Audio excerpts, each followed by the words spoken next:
profitons aussi nos droits spirituels. Alléluia. Autant que la femme physique a des droits, autant la femme spirituelle aussi a des droits. Alléluia. Est-ce qu'on peut acclamer pour Jésus? Alléluia.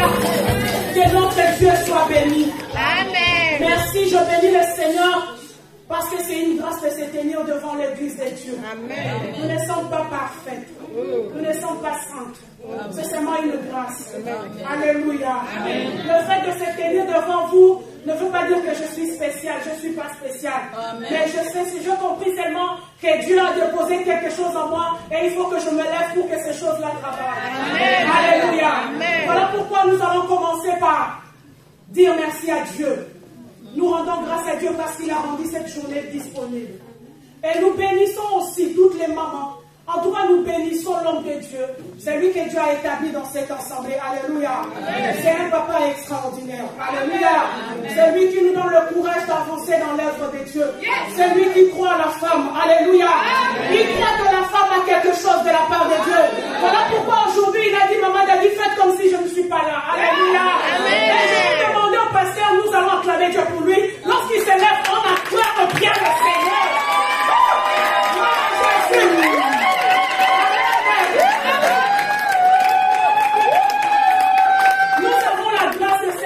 Parce que ailleurs, il y a des femmes qui ne sont pas reconnues avec ce qu'ils sont. Alléluia.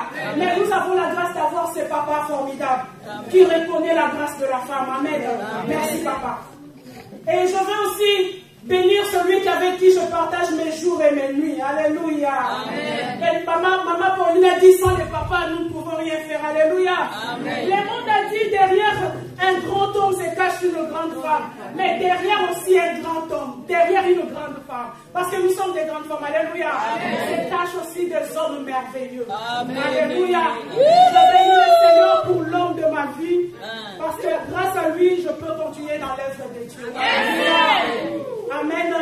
Que Dieu le bénisse. Je bénis toutes les mamans de l'Assemblée, tous les papas, vous êtes formidables et que Dieu vous bénisse tous. Je veux prier, éternel notre Dieu, c'est par ta grâce que je me tiens encore une fois devant ton trône. Seigneur, je ne suis qu'un simple instrument que tu t'es choisi ce matin. Laisse que je puisse disparaître, Seigneur. Et que toi seul, Seigneur mon Dieu, mon roi, que tu puisses parler au travers de ma bouche. Tout ce qui sortira de moi, Seigneur, ne vient ni de ma pensée, ni de mon cœur. Mais la Bible me dit que c'est poussé par l'Esprit que les hommes ont parlé de ta part. Seigneur, cet après-midi, qu'une âme soit touchée au travers de ce que tu nous diras. Qu'un cœur soit soulagé, qu'une femme, Seigneur, puisse s'élever et comprendre que tu attends beaucoup de nous. Sois béni notre Dieu, dans le nom puissant de Christ Jésus. J'ai ainsi prié, j'ai dit Amen. Amen. Amen. Amen. Ah, donne-moi un Amen bien s'il te plaît. Amen. Seigneur, nous allons prendre nos Bibles. Je suis bien dans le livre de Nombres. Nous allons commencer au partir du premier chapitre.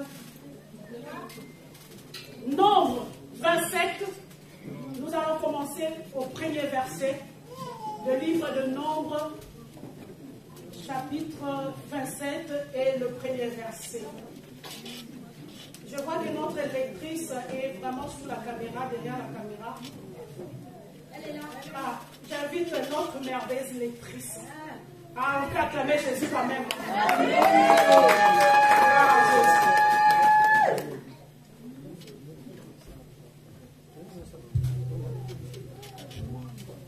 Nombre 27 du 1er au 4e verset.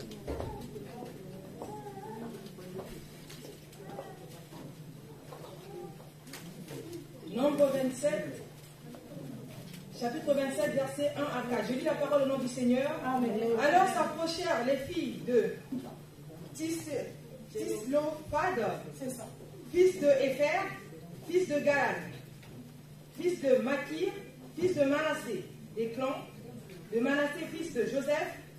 Voici leurs noms: Maïla, Noah, Ogla, Mika et Tirsa. Elles se présentèrent devant Moïse, devant le sacrificateur. Éléazar, et devant les princes et toute la communauté, à l'entrée de la tente de rencontre. Elles dirent, notre père est mort dans le désert, il n'était pas au milieu de la troupe de ceux qui se révoltèrent contre l'Éternel, de la troupe de Corée, mais il est mort pour son propre péché, et il n'avait pas de fils. Pourquoi le nom de notre père serait-il retranché du milieu de son clan? Parce qu'il n'avait pas de fils. Donne-nous une possession parmi les frères de notre père. Amen. Amen. Alléluia. Amen. On attend pour la parole de Dieu. Chère maman, cher papa, dans ces textes, la Bible nous parle d'un homme. D'un homme qui a vécu parmi les enfants d'Israël en Égypte, ils sont sortis ensemble avec son peuple, et cet homme est mort dans les déserts. Chose étonnante, cet homme a eu des filles, mais celui-là n'a pas eu de fils. Alléluia. Cet homme avait 5 filles. Et selon la loi des Juifs, selon la coutume juive, quand une femme ne donne pas de fils, bien aimé, ce n'est pas la joie. Alléluia. Parce qu'un fils représentait un pouvoir. Un fils représentait la succession. On pouvait hériter, lorsqu'on est un homme, quand le papa décède, tout l'héritage était remis au nom du fils. Pourquoi? Parce que chez nous on dit, c'est le fils qui garde la famille. Alléluia. C'est l'homme qui garde la famille. Voilà pourquoi même dans certaines tribus dans notre pays, cette chose-là est prise vraiment en considération. Alléluia. Quand tu n'as pas donné de fils, c'est comme si tu n'as pas donné la vie. C'est comme si tu n'as pas donné l'héritier à ton mari. Alléluia. Et parmi ces enfants, il y avait 5 filles qui se sont dit que notre père est mort au désert. Il est mort à cause de son péché. Il est mort à cause de ces choses. C'est pour dire que nous les filles, nous n'avons rien à voir avec la mort de notre père. Alléluia. Amen. Mais pourquoi le nom de notre père n'est pas en succession? Pourquoi le nom de notre père, nous en tant que filles, nous ne pouvons pas récupérer l'héritage de notre père? À la sortie du désert, bien aimé, Dieu avait promis à Israël la terre de Canaan. Et chaque Israélien savait que dès que nous arrivons à Canaan, chacun de nous a sa part de terre. Alléluia. Amen. Chacun de nous a son héritage. Et ces filles ont vu comment l'héritage devait être parti. Pourquoi simplement dans leur famille, il n'y a pas eu un homme? Il n'y a pas eu un garçon qui pourrait garder, qui pourrait faire succéder les noms de leur père. Mais en tant que filles, malgré qu'elles étaient filles, elles n'étaient pas comptées dans l'héritage. Elles se sont dit non. Alléluia. On va aller voir Moïse. Elles n'ont pas regardé la loi. Parce que la loi disait que quand un homme meurt, on donnera son héritage à ses frères. Ces femmes-là, ces filles-là, ces 5 filles, n'ont pas regardé la loi. Ils n'ont pas regardé la coutume juive. Ils se sont dit, elles se sont dit, on va s'élever, on va aller voir Moïse. Puisque Moïse est le représentant de Dieu, puisque Dieu nous parle au travers de Moïse, nous allons nous lever, nous allons aller voir Moïse. Et pourquoi est-ce que nous ne pouvons pas hériter l'héritage de notre père? Ce n'est pas nous qui avons demandé de naître des filles. Alléluia. Nous n'avons pas demandé à notre mère de donner qu'une fille. C'est pour dire qu'en tant que fille de cet homme-là, nous avons aussi droit à la terre. Ces filles 5, elles étaient 5, elles se sont unies. Elles ont porté une même parole. Elles ont porté une même pensée. Voilà pourquoi lorsque les femmes s'unissent, il faut faire très attention. Alléluia. Amen. Même nos papas qui ont eu des femmes, lorsque les deux rivales pouvaient rire ensemble, les papas n'étaient pas contents. Parce que ça craignait. Alléluia. Lorsque les femmes s'unissent et se mettent d'accord pour quelque chose, bien aimé, il faut faire attention.